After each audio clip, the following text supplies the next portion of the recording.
ሰላም ታናይ ብጻሕኩም ክቡራት ተኸታተልትና ገነት እዝራ ማለት እውን በዓልቲ ገዛ ንፊልሞን ሎሚ ኣብ ሚድያ ወፂኣ ሚስጥር ምጥፋእ ፊልሞን ደርጊሓቶ እናተባህለ እዩ። ገነት እዝራ በዓልቲ ገዛ ንፊልሞን ትብል ስልኪ ተደዊልኒ 15 ሚልዮን ሓቲቶምኒ ፊልሞን ክነሪአኪ ኢሎም ወሲዶምኒ ኣብቲ ቦታ ዘጋጠመኒ እናበለት ዝተፈላለዩ ሓበሬታታት ብዛዕባ ምጥፋእ ፊልሞን ብዙሕ ሓሳባት ሒዛ መፅያላ እዞም ሓሳባት እዚኦም ዘምጽአቶም እንታይ ይብል እዩ ዝብል ሓበሬታ እናባኹም እነብል ንኸውን። ብተወሳኺ ድማ እቲ ብዕለት 15 ወርሒ 1 2018 ዝጠፍአ ፍሉጥ ቲክቶከር ኣማኒኤል እስካብ ዝዓለት እዚኣ ወለዲ የፈራርሕዎም ብቪድዮ ክኹን ገንዘብ ለኣኹ እናበሉ ብዙሕ ሓሳባት የቕርቡ ከም ዝነበረ ዝፍለጥ እንትኸውን እንሆ ሎሚ ድማ ሓድሽ መልእኽቲ ናብቶም ስድራ ተላኢኹሎ። እዚ ናብ ስድራ ዝተላእኸ ሓድሽ መልእኽቲ እንታይ እዩ? ብሂወት ኣሎ ዶ የለን? እንታይ ዓይነት ሓበሬታ ናብቲ ስድራ ሊኢኹም ዝውልን እዚኦምን ዝኣመሰሉ ሓበሬታታት ኣለውና። እስካብ መጨረሻ ሓቢርኩምና ንምጽናሕ ሓድሽ ዝኾንኩም ሰብስክራይብ እናበልኩም ኣባላትና ድማ ላይክ ሸር እናበልኩም መደባትና እስካብ መጨረሻ ሓቢርኩምና ጽንሑ። በዓልቲ ገዛ ንፊልሞን ማለት እውን ገነት እዝራ ብትብል እትፍለጥ ቅድሚ ሕዚ ካብ ማሕበራዊ ሚድያ ሒቓ ስለ ፊልሞን ትጭነቕን ላዕልን ታሕትን እናበለት ከም ዝነበረ ዝፍለጥ እዩ። እዛ ሰብዚኣ ማለት እውን በዓልቲ ገዙ ንፊልሞን ናብ ማሕበራዊ ሚድያ ወፂኺ ተዛረቢ ኣብ ዝተባሃለሉ እዋን ድማ ንብዙሕ ክወዓዋዕ ስለ ዘደለየት ናብ ማሕበራዊ ሚድያ ኣይወፀትን ነይራ። እስካብ ዝዓለት እዚኣ ድማ በይና ኣብ ገዛኣ ዳሃይ ፊልሞን ከተማ ንከተማን ዓዲ ንዓድን ብናይ ባዕላ ዝኾነ ሰባት እናኣለሸት ከም ዝነበረት ዝፍለጥ እዩ። እዛ ሓፍትና እዚኣ ላብቲ ፖሊስ ኮሚሽን ኸይዳ ብዝረኸበቶ ሓበሬታ ድማ ተስፋ ዘቑርፅ ዝዓይነቱ ሓበሬታ ቀሲልና ንሪኦ ኣለና፣ ስለዚ ድማ ተረጋጊዕኩም ተጸቦይና ዝዓይነቱ ንግግር ስለ ዝሰምዐት እዛ ሓፍትና እዚኣ ድማ ሎሚ ማለት እውን ናብ ዩኒክ ሚድያ ቀሪባ ዝተፈላለዩ ሓበሬታታት ምጥፋእ ፊልሞን ብዝምልከት ተዛሪባላ። ካብቶም ዝተዛረበቶም ድማ ንፊልሞን ንምእላሽ ዝገበርኽዎ ጻዕሪ ብዙሕ እዩ። ነገር ግን ድማ ኣነ ሒዘዮ ዘለኹ ጭንቀት ናይ ፊልሞን ምጥፋእ ከይኾነ እቲ ንጉሆን ምሸትን ስልኪ እናተደወለ ፊልሞን ኣለ እዩ ብሂወቱ፣ ስለዚ ድማ ቅርሺ ለኣኽና 15 ሚልዮን ለኣኺ ኢሎምኒ 300,000 ለኣኺ ኢሎምኒ ኮታስ ብዙሕ መልእኽቲ ንጉሆን ምሸትን እናተደወለ ኣነ መደቀስን ምዕረፍን ስኢነ ይርከብ። ናይ ፊልሞን ምጥፋእ ከይኣኽለኒ ብዝተፈላለዩ ስልክታት እናተደወለ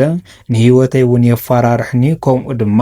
ቅርሺ ለኣኹ እናበሉኒ ይርከብ ትብል ዝሓፍትና እዚኣ ብጣዕሚ ብዘገርም መልክዑ ሎሚ ኣብ ዩኒክ ሚድያ ቀሪባ ከም ዝተዛረበቶ እንተኾይኑ እዛ ሰብ እዚኣ ብዝተፈላለየ ስልክታት እናተደወለ ሓደ ግዜ 15 ሚልዮን ለኣኽና ይብልዋ፣ ሓደ ግዜ ድማ 300,000 ለኣኽና ይብልዋ። ኮታስ ብዝተፈላለየ ስልኪ ዝተፈላለዩ ሓሳባት እንዳቀረቡ የጨነቕዋ ከም ዘለው ሎሚ ኣብ ማሕበራዊ ሚድያ ወፂኣ ተዛሪባላ። እዛ ሓፍትና እዚኣ ድማ ሎሚ ናብ ሚድያ ወፂኣ ዝተዛረበትሉ ሚስጥር እንታይ እዩ እንተይልና እቲ ዝድወለላ ዘሎ ደወላት እንተተዓገሰ ከምኡ ድማ እቶም ሒዞሞ ዘለው ማለት እውን መልእኽቲ ንምምሕልላ እዚ ክንብል ከለና ፊልሞን እስካብ ዝዓለት እዚኣ ብሂወት ከም ዘሎ የዝኣምን እናበለት ትገልጽ እዛ ሓፍትና እዚኣ ብሂወት እስካብ ዝሃለየ ድረስ እቶም ዝዓገትዎ ድማ ዝወልይዎልና ቅርሺ ክንካፍል ንኽእል ኢና፣ ነገር ግን ድማ ናይ ሰብ ሂወት ይረዳእኹም እናበለት እናበኸየት ኢና ንረኸባ። እዛ ሓፍትና እዚኣ ፍልይ ብዝበለ መልክዑ ማለት እዩ ክቡራት ሰማዕትና ሰብ ብሂወቱ እንዳሃለየ ብገንዘብ ክጫወትኻ ወይ ድማ ክዕዩንኻን ብገንዘብ ክቕደድኻ ከለው ብጣዕሚ ይኸብድ እዩ ማለት እዩ ክቡራት ሰማዕትና። ገነት እዝራ ትብል እዚ ስልኪ ዝድወለኒ ዘሎ ካብ መን ምዃኑ ኣይፈልጥን፣ ምክንያቱ ስልኪ ኣየውፅእን ብኢሞ እዮም ዝድውለይ፣ ብኢሞ ደዊሎም ድማ ቅርሺ ለኣኽና እዮም ዝብሉኒ፣ ደሃዩ ኣርኢን እሞ ቅርሺ ክልእኸልኩም ኣብ ዝበሉሉ እዋን ድማ ደሃዩ ክብሎም ከለኹም ማለት እውን ሓበሬቱ ናይ ፊልሞን ሃውኒ ወይ ድማ መረጋገጽ ለኣኹለይ ኣብ ዝበልኩሎም ሰዓት ድማ እቲ ስልኪ ኣጥፊኦም ደሃዮም እውን ይጠፉ። ስለዚ ንሕና ስድራ ፊልሞን ሓደ ግዜ ተስፋ ንገብር፣ ሓደ ግዜ ተስፋ ንቆርጽ። ኣብዚ ሕዚ እዋን ድማ ፍላይ ድማ እታ ወላዲቱ ዝኾነት ብሰንኪ ምጥፋእ ፊልሞን ሓሚማ ወዲቓ ኣብ ገዛ ትርከብ እንዳበለት እያ እዛ ሓፍትና እዚኣ ብዝገርም መልክዑ ሕማቕ ኩነታት ከም ዘለዎ እያ ሎሚ ናብ ሚድያ ወፂያ ተናጊራ ዘላ ማለት እዩ። ፊልሞን ንዓየይ ከም ኣቦይ ከም ሓወይ ከም መሓዛ እዩ። በዓል በዓል ገዛይ ብቻ ከይኾነ ካሊ እንተይን ማለት እውን ናይ ህይወተይ ቀያሪ እውን እዩ ነይሩ ኣብዚ ሕዚ ዕለት ሰዓት ግን ክልተ ቆልዑ ሒዘ እሞ ድማ በቲ ሕዚ ዘሎ ኢኮኖሚ እሞ ድማ በቲ ሕዚ ዘሎ ግዜ መንቀሳቐሲ ስኢነ ይርከብ እዚ ድማ ንዓየይ ሓያል ፈተናን ጭንቀትን ኮይኑን ይርከብ ነገር ግን ድማ ፊልሞን ብህይወቱ ከም ዘሎ ይኣምን እስካብ ዝዓለት እዚኣ ድማ ስልኪ ፊልሞን እውን ይሰርሕ እዩ እናበለት እያ ብጣዕሚ ብዝገርም መልክዑ ማለት እዩ ክቡራት ሰማዕትና እስካብ ዝዓለት እዚኣ ማለት እውን ኣብቲ ግዜ ዕለት 4 ወርሒ 12 2017 ኣብ ዝተጨወየሉ እዋን ኣብ ጻዕዳ ማዕጋም ኣብቲ ቦታ ማለት እውን ንጽባሒቱ ድሕሪ 12 ሰዓት ኣፈላላይ ማለት እዩ ዶክመንቱ ኤቲኤም ከምኡ ድማ መታወቂኡ ኣብቲ ቦታ ከም ዝተረኸበ እዩ በቲ ናይ ፖሊስ ኮሚሽን ሓድነት ተገሊጹ ነይሩ እዚ ክኸውን ከሎ እተን ዶክመንት ኤቲኤምን መታወቂያን ምስ ተረኸባ ድማ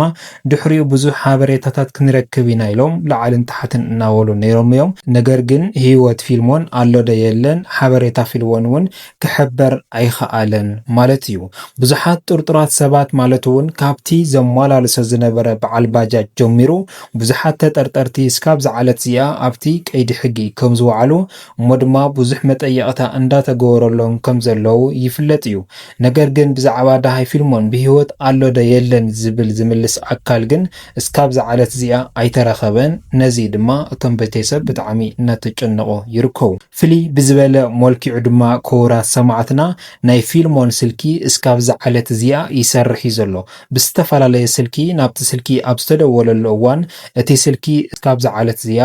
ምጽዋዕ ጠጠው ኣየበለን ነዚ እዩ እውን ድማ እቶም ቤተሰብ ሓደ ግዜ ተስፋ ይገብሩ ሓደ ግዜ ተስፋ ይስዕኑ እሞ ድማ ኣብ ዝለዓለ ጭንቀት ዝርከቡሉ ዘለዉ ምኽንያታት በዚ እዩ ብዝተፈላለየ ስልኪ ክድወላ ከሎ እተናይ ፊልሞን ስልክታት ይሰርሓ እየን ሓደ ግዜ ድማ ይዕፀዋ እየን ካብዚ ሓሊፍ ድማ ብዘይፍለጥ ስልኪ ደው ኢሎም እውን ቅርሺ ለኣኽና እናበሉ ንኣስታት 10 ልዕሊኡን ዝኾኑ ሰባት እዮም ስልኪ ደው ኢሎም ቅርሺ ለኣኽና ፊልሞን ክንሰደል ክዝብልዋ ዘለዉ ፊልሞን ኣሎ ደ የለን ኣርኢኒ እንተወለቶም ግን እዛ ሓፍትና እዚኣ ፊልሞን ከሪእዋ ኣይኸኣልን ነዚ እዩ እውን ድማ ፊልሞን ናዘይ ምህላው ዕድሉ ዝለዓለ እዩ እናተባሃለ ተስፋ እንዳተቆረፀሉ ዝኸድ ዘሎ እቲ ስልኪ ምስራሕ ድማ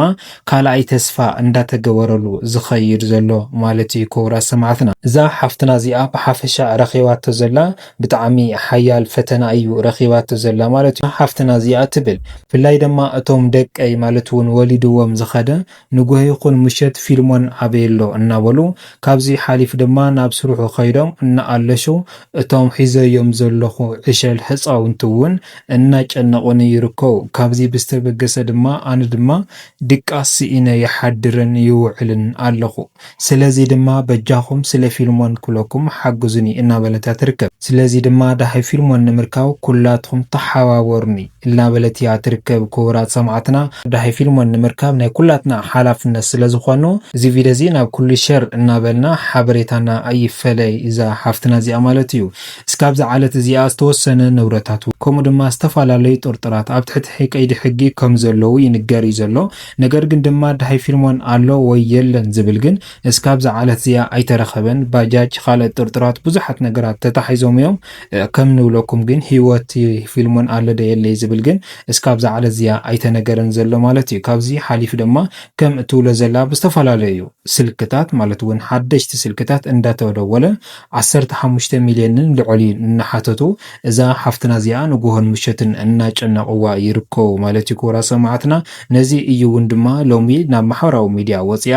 ሓግዙኒ እናበለት ትርከብ እዛ ሓፍትና እዚኣ ስለዚ ብዛዕባ ፊልሞን ብዝምልከት በዓልቲ ገዝኡ ዝገበረቶ ገለፃ እዚ ይመስል ነይሩ ኣብ ዝቕፅል መደባትና እስካብ ንራኸብ ድማ ሰናይ ሰላም ጻንሕቲ ይግበረልኩም ሰላምታይ ንዓኹም